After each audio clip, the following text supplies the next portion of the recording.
asalaamu calaykum waraxmatullaahi wabarakaatuhu daawadayaal ku soo dhowaada barnaamijkeennii diblomaasi waynu ku eegayno wixii ka dhacay gudaha dalka yukrain maanta oy ahayd maalintii 312aad ee tan iyo markii dalka howlgalka uu ka bilaabay ruushku.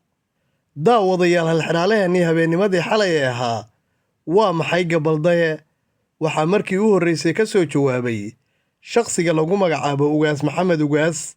isagu inoo sheegay gabaldayuhu inuu yahay geed labada gelinba u jeensada hadba dhinacay qorraxdu ka xigto. halxidhaalahaasuna sidaas ayuu ku furan yahay. sidoo kale waxaan ugu darayaa gabaldayahaasu inuu yahay kan saliidda cuntada lagu daro laga sameeyo inta badan.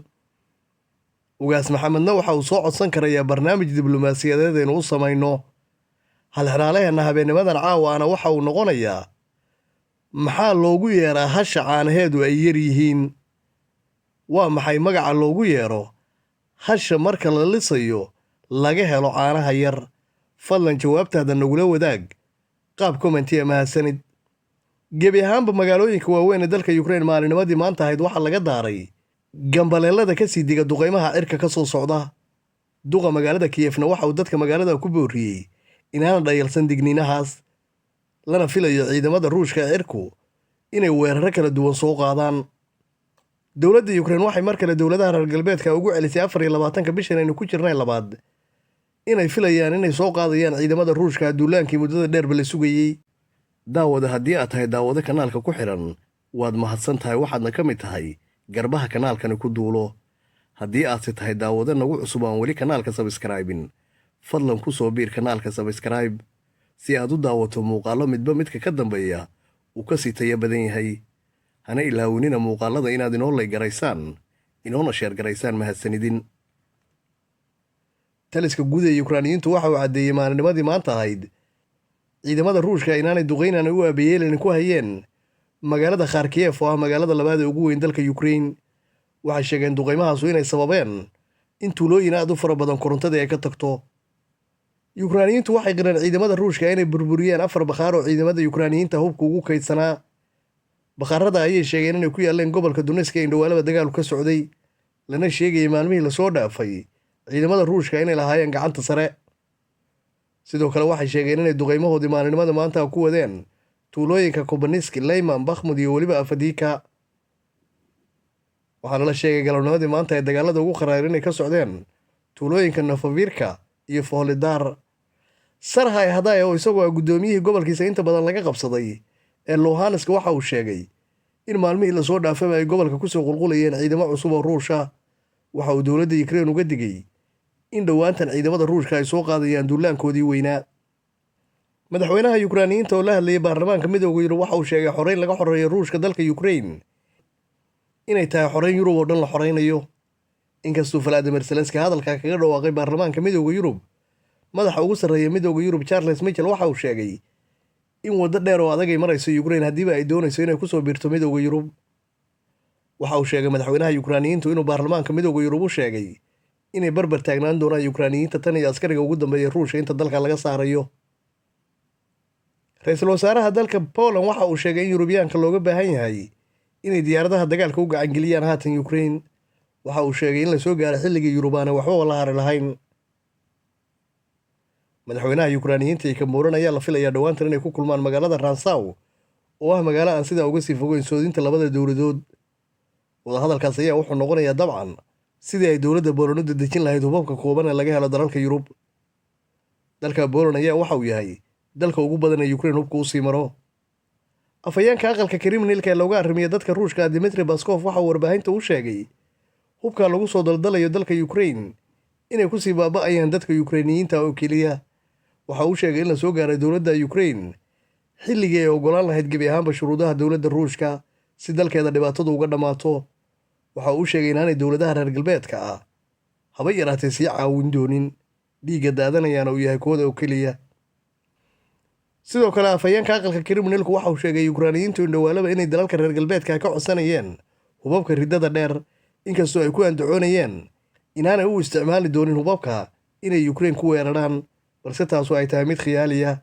haddiiba ay dowladaha reer galbeedkaana u gacangeliyaan hubabka, dowladda ruushku ay u aqoonsanayso dalka u gacangeliyaa inuu yahay mid dagaalka si buuxda ugu jira. wasiirka arrimaha dibadda dalka ruushka waxa uu sheegay yurubiyaanku inay qarinayaan baaritaanadii kala duwanaa ay sanadkii lasoo dhaafay ku sameeyeen ciddii ka dambaysay qaraxii ka dhashay beebka gaaska u keeni jiray dalalka Yurub. dowladda ruushka ayaa ku sheegtay in dowladda Maraykanku ay tan ka dambaysay, balse dowladaha Yurubiyaanka ay yihiin kuwa ka baqa dowladda Maraykanka aanan ku caddayn karin inay iyadu ka dambaysay. madaxweynaha dalka ruushka Vladimir Putin waxa uu sheegay in cunaqabataynihii dalkiisa la saaray ay kala duwanaa saamayntii ugu yaraa ay dalkiisa ku yeesheen. dhaqaalaha dalkiisa ayuu sheegay inuu hoos u dhacayo, balse aanu u dhowaanayn sida ay Yurubiyaanku sheegayaan. qaramada midoobay daraasad ay samaysay waxaa lagu sheegay 4 qof oo Yukraaniyiinaba mid ka mid ah inuu waalan yahay, waalidaana uu ka qaaday dagaalka dalkiisa. dadka reer Ukraine ayaa maalin kaliya is arkay iyagoo aan haysan shaqo, guryo, meel ay ku hoydaan, waxay cunaan iyo waxay cabbaanba. taasuna dadyowga daawadayaal waxay ku kaliftaa maskax ahaan inay isla hadlaan, balse waa isla dadkii Yukraaniyiinta ah oo aan madaxweynahooda hal mar oo keliya runta u sheegin, kuna canaanan inuu ruushka wadahadal toosa la galo. daawadayaal maalintii saddexaad ayuu ku jiraa madaxweynaha Yukraaniyiintu safar uu ku marayo dalal kala duwan oo midowga Yurub ah. dabcan safaradan ayaa waxay yihiin kuwa uu dalkiisa hub ugu ururinayo. horaantii safarkiisa waxa uu ka bilaabay dalka Ingiriiska, waxaana uu soo maray dalalka Faransiiska iyo Belgiumka, waxaana la filayaa haatan inuu kusii jeedo dalka Poland, halkaas uu kula ballansan yahay madaxweynaha dalka. safaradan ayaan ilaa iyo hadda madaxweyne Zelensky waxa uu doonayay aanu helin, marka laga reebo dowladda Ingiriisku inay sheegtay inay askari Yukraaniyiin u tababarayso diyaaradaha casriga ee gaashaanbuurta NATO. ma filayno diyaaradahaas inay noqonayaan diyaaradda la yidhaahdo F-35 iyo kuwo la mid ah. sidoo kalena looma ballan qaadin habar loo tababaray diyaaradaha in gacanta loo gelinayo Yukraaniyiinta. safarkan ayaa gebi ahaantiisuba waxa uu yahay mid uu ku fashilmay madaxweynahaasu. dalalka Yurubiyaankaana daawadayaal waxaynu ognahay inay yihiin kuwo ku shaqeeya qowda maqashii waxnaha u qaban. dowladaha reer galbeedka ma doonayaan Ukraine inay dagaalka ku adkaato. sida qof walba bini'aadan oo maskaxda uu og yahayna, dowladda Ukraine ma aha mid la barbar dhigi karo dalka ruushka dagaal ay wada galaana kaga adkaan kartaa. gaashaanbuurta NATO haddiiba ay doonayso dowladda Ukraine inay adkaato, waxay ugu dhowaan lahayd adkaan ay adkaataa inay ciidamo u diraan dalka. laakiin dowladaha reer galbeedka ma aha kuwo doonaya inay dowladda ruushka la galaan dagaal foolka fool ah. way og yihiin dowladda ruushku inay tahay dowladda labaad ama tan kuwaad ee ciidamada ugu adag adduunka iskale. waa dowlad ku hubaysan hub nukliyeer ah, haysatana shidaal iyo galladay dagaal kusii wadi karto, oo aan ahayn iyadu mid teknolojiyad, askar iyo hub ay ku dagaalantaba dibadda uga baahan. sidoo kale marka dagaal lagu jiro dowladdu waxyaabaha ugu badan ay u baahan tahay waa shidaal. dowladda ruushkana waxaynu ognahay in arrintaa ilaahay ku galladay. daawadayaal intaa waxaynu kusoo gabagabaynaynaa xogaha aynu kasoo ururinay wixii ka dhacay gudaha dalka Ukraine maanta ay ahayd maalintii 312aad ee tan iyo markii dalka howlgalka uu ka bilaabay ruushku. dabcan wixii xogaha kusoo kordha waxaad kula socon doontaan xogaheena soo socda. fadlan muuqaalka inoo laygareeya, sheer gareeyo la wadaaga asxaabtiina, hana ilaawina laygtiina iyo sheertiinu inay noo tahay hadiyad iyo dhiirigelin qaaliyo idinka timid. sidoo kale waxay xoojinaysaa muuqaalka isagu shaashadda kaga muuqdaa waa mid hore kuu dhaafay daawo ku xirnaada kanaalka mahadsanidin.